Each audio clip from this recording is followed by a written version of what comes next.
Wonderful listeners, this is Agatha Akutobekwen from Agadaku New Life Clinic or Agadaku Herbal Shop.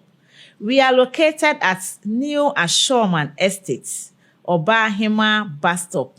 New Ashoreman Estates, Obahima Bus Stop. We are between Ashoreman Estate Community Hospital and the Melcom. Agadaku Herbal Shop deal with laboratory services. In fact, you can just walk in to the lab to find out what is actually wrong with your system. We also do consultation services. We have a beautiful vegetable shop. We have a herbal shop. And in the herbal shop, you can find or you can purchase your pure honey, your medicinal clay, activated charcoal, medicinal palm oil, your alkaline water to neutralize the acidic content in your body, and also health bread. These are our numbers. If you want to visit us, you can call 0246 992946 and also 02466 90590. 02466 90590. Today, we are going to learn a lot in our health education using natural foods and medicinal herbs in the prevention and treatment of various diseases. And that is what we are going to deal with it for this particular month. Today, we are learning something about Bright's disease or kidney disease, I would say. So, what are the causes of Bright's disease? You see, Bright disease is a broad descriptive term commonly used for kidney infections. It frequently follows streptococcal infections of the throat and skin. It is sometimes associated with other diseases such as typhoid, influenza, diphtheria, pneumonia, smallpox, or scarlet fever.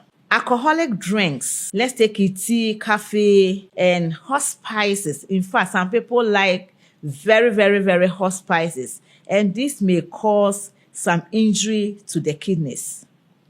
Let's take it, patent medicines may be a cause.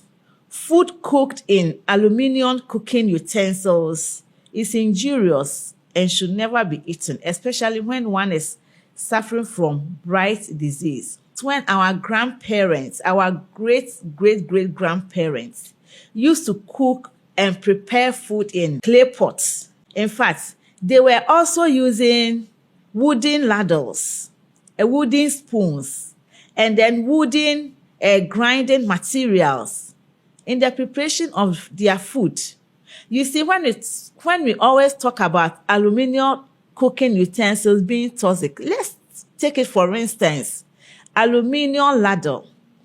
When you use aluminium ladle for some period, you see that half is chopped. And the half chopped, where does it get into? It gets into our food. We swallow the food, and then it sticks in our intestines, it sticks in our internal organs, and it causes damage to the kidneys and other internal organs. That is why we now recommend that we use non-stick pots in cooking instead of aluminum cooking utensils. If it is clay pots, we don't have problem with it because our grandparents used them and they didn't get such diseases. But there is so much aluminum cooking utensils in the market. And as more and more people patronize, the more people's internal organs get damaged. One of the most common symptoms is loss of appetite. You wouldn't be able to eat. In some cases also, the skin becomes very dry and there is fever, shortness of breath. You wouldn't be able to breathe well. And heart palpitations, you see that you'll be breathing very fast, as if something is wrong with your system. You wouldn't be able to breathe well at all. There may be also swelling of the ankles and under the eyes, which is a sign that the heart is affected. You can also feel pain in the kidney. My good listeners, it is not easy for somebody to donate a kidney. So we have to take good care of our kidneys. So when we are talking about kidney, please, let's love ourselves. I know the Bible says we should love our neighbors as ourselves. So we should also love ourselves so much. Don't go and take your brother's kidney. You can also protect your kidney to be nice. So pain in the kidney may occur, and there may be blood in the urine. So if you urinate and you see signs of blood in it, please, you have to go for checkup to see whether your kidney is not affected in a way. The patient is usually pale, especially after the condition has advanced to some extent. You see that you are white. People will see you and say, oh, this one is very pale. Since he doesn't have blood, there is not enough blood in him. So you see, those are some of the symptoms of Bright's disease. At first, there may be scanties of urine. You'll be urinating little. But later, the amount of urine greatly increases and contains protein too, which your family physician will be able to find when he tests your urine. So you see that your protein will also be high in your urine when it is tested. That is why kidney has to be protected from ailments. It is very bad when your kidney damages. You think somebody can donate. You should also love yourself and love your neighbor. So don't go and take your neighbor's kidney. Protect you. Often there is frequent urination at night, accompanied by burning sensations. There may be fever. There may be chills. You see headaches, dizziness, nausea. You see some patients even vomiting and very weak, especially in kids. That is why when you have a kid, you should always set your eyes on your kid. You have to protect your children so that they don't suffer from kidney issues. This disease occurs frequently in children also between 3 to 7 years of age and should receive early adequate treatment to prevent permanent kidney damage. Let's take some treatment for Bright's disease.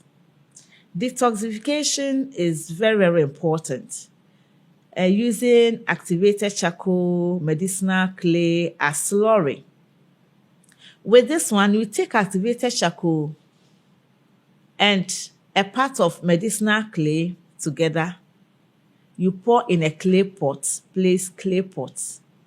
You add a quantity of water. Then you let it settle for 3 days. Then you start drinking the suspended water. If you visit Agadako herbal shop, the quantities and then the right charcoal, activated charcoal and medicinal clay can be obtained, and you'll be taught how to use them so that it can help you. Detoxification is very important, and as I said, activated charcoal and medicinal clay will help you so much. Apart from that, regular and adequate elimination is necessary and may be obtained by the use of enemas containing, we have white oak bark, bayberry bark or wild alum, root bark. They are all good for enemas, and they are also used in the treatment of kidney problems. In the absence of these herbs, use very warm water tap, water made slightly sun-dry with ivory soap. It is also good. It is important to keep the skin clean and a daily bath, sufficiently warm to bring a glow to the skin. While the patient is in the tap, he may be given 2 or 3 cups of pleurisy roots or sage tea. Sage tea is very good for kidney treatment. This treatment will open the pores in the skin and encourage perspiration.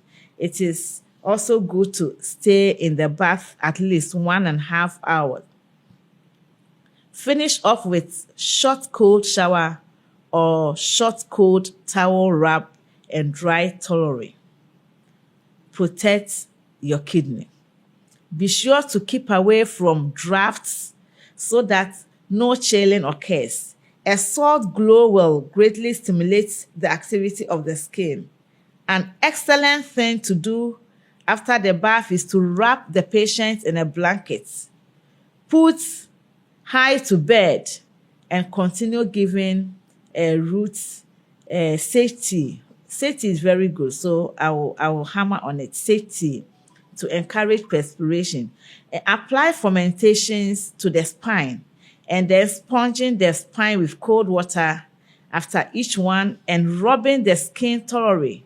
Dry before applying another are excellent methods to allay pain. Also give same treatments over stomach, liver, and spleen. A tea of broom top and marshmallow leaves are also very good. Be sure the patient gets a plenty of rest and try to eliminate all causes of restlessness or worry. Please, when you have kidney issues, be calm. There is nothing like worrying. You just want to be well, and that is your objective.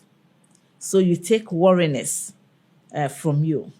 The room should be well ventilated. There shouldn't be too much heat in the room.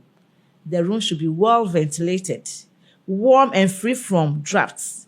Salt and water intake should be reduced at first to minimum. The patient should frequently change positions in bed so that bed sores do not also develop. Ventilation, very, very, very important in the treatment of kidney disease or Bright disease. Let's talk about diet also. When you are suffering from Bright disease, then you must eat living foods, foods that have life in them. You have to discard dead foods. You have to discard dead foods. You should be conversant and you should know what living foods are. You have to hang on them, and that will help you so much. The diet should be light and nourishing. All heavy foods should be forbidden. Salt should be also restricted. As foods in high protein, sprouted soya beans and lentils may be eaten, and also leafy green leaves and vegetables will help you so much. Soya bean recipes given in sections will also be fine. Let's take cauliflower, for instance, asparagus, eggplant, vegetables broths are all good. Free use of fruit juices or fruit juice diets for a few days are also good. Before starting to partake of other foods is excellent, you must be taking fresh fruit juices. Fresh fruit juices that are good for you. Fresh fruit juices that are good for you. And also soya bean milk with whole wheat flakes, whole wheat, and then brown rice, and then oats. Those are the foods that you have to hang on. They will help you so much, and it helps patients so much. Apart from that, avoid the use of so much salt. People like so much salt, and people mix different types of fruits. Please, it's good to take one fruit at a time. If it is a fruit juice, it is one particular fruit that is used for the juice. Do not mingle different types of fruits together when you have Bright disease. Use a particular fruit one at a go, one at a time. If it is for fruit juice, it is the same fruit. If it is mango, it is mango juice.